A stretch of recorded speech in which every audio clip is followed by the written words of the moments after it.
சற்று முன் கிடைக்கப்பெற்ற மிக முக்கியமான செய்தி ஒன்று வெளியாகி உள்ளது. ஆளுநர் RN ரவி அவர்கள் மசோதாக்களை நிறைவேற்றாத காரணத்தினால் உச்சநீதிமன்றம் 14 மசோதாக்களை ஒட்டுமொத்தமாக ஜனாதிபதி கையெழுத்து இல்லாமல் அதிகாரப்பூர்வமாக அறிவித்தது, நடைமுறையும் படுத்தியது. தற்பொழுது ஸ்டாலினுக்கும் ஜனாதிபதிக்கும் இடையே ஏற்பட்டுள்ள மிகப்பெரிய அளவிலான பிரச்சனை, மிகப்பெரிய அளவிலான தமிழகத்தில் ஆட்சியவே கலைக்கக்கூடிய வகையில் அமைக்குமா என்பதுதான் இப்பொழுது சட்டசபையிலும் நாடாளுமன்றத்திலும் உச்சநீதிமன்ற நீதிபதிகள் 13 நீதிபதிகள் ஜனாதிபதியிடம் கேள்விகளை முன்வைத்திருக்கிறார்கள்.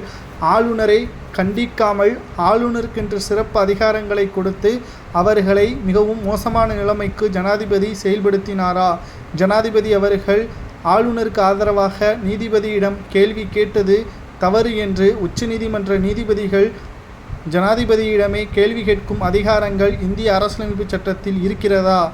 இதற்கெல்லாம் காரணம் ஸ்டாலின் தான் என்றும், தமிழகத்தில் சட்ட விதிகளை முறையாக பின்பற்றாமல் செயல்படுத்திய ஸ்டாலின் அவர்களது ஆட்சி கலைக்கப்படுமா என்றும் பலரும் கேள்விகளை முன்வைத்து வருகிறார்கள். திராவிட முன்னேற்றக் கழகத்தை பொறுத்தளவிற்கு இன்னும் ஓராண்டுகள் மட்டும்தான் இருக்கிறது ஆட்சி முடிவதற்கு. ஜனாதிபதியுடன் தற்பொழுது மோதல் போக்கை ஏற்படுத்தியிருக்கிறார் ஸ்டாலின் அவர்கள். இதனால் ஸ்டாலின் அவர்களுக்கும் ஜனாதிபதிக்கும் இருக்கக்கூடிய பிரச்சனை உச்சநீதிமன்றம் முடிவிற்கு கொண்டு வருமா? ஜனாதிபதி 13 நீதிபதிகளிடம் 24 கேள்விகளுக்கு பதிலளித்துள்ளார். இந்த பதில்கள் அனைத்தும் சரியாக இருப்பதாகவும் பாராளுமன்றம் கூறியுள்ளது.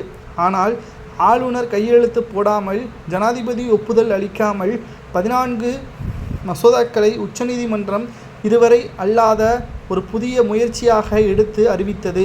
அதை ஏற்றுக்கொள்ள முடியாது என்று ஜனாதிபதி கூறியுள்ளார். இதுதான் இப்பொழுது பிரச்சனை. ஜனாதிபதிக்கும் உச்சநீதிமன்றத்திற்கும் இடையே பிரச்சனையை ஏற்படுத்திவிட்டார் ஸ்டாலின் அவர்கள் என்றும் பலரும் சமூக வலைதளங்களில் முன்வைக்கப்பட்டு வருகிறது. இதனால் தமிழகத்தில் ஏதேனும் பிரச்சனைகள் வருமா என்றும் பலரும் பேசி வருகிறார்கள். தமிழகத்தில் உச்சநீதிமன்ற நீதிபதிகள் 14 மசோதாக்களை முழுமையாக ஏற்றுக்கொண்டார்கள். ஆனால் ஜனாதிபதி கையெழுத்து இல்லாத 14 மசோதாக்கள் என்ற சிறப்பும் பெற்றுள்ளது. ஆனால் ஜனாதிபதி கூறுவது என்னவென்றால், ஆளுநர் RN ரவி அவர்கள் இந்த மசோதாவை கிடப்பில் போட்டது தவறுதான். அதை மீண்டும் பரிசீலனை செய்து ஜனாதிபதிக்கு அனுப்பாமல் எதற்காக உச்சநீதிமன்றம் கையெழுத்து போட்டு அதை நடைமுறைப்படுத்தியது? இது இந்திய அரசியலமைப்பு சட்டத்திற்கு எதிரானது என்று ஜனாதிபதி கேள்வி கேட்டிருப்பதால் பரபரப்பு ஏற்பட்டுள்ளது. ஸ்டாலின் செய்த செயலால் இப்பொழுது பிரச்சனை வெடித்துள்ளது.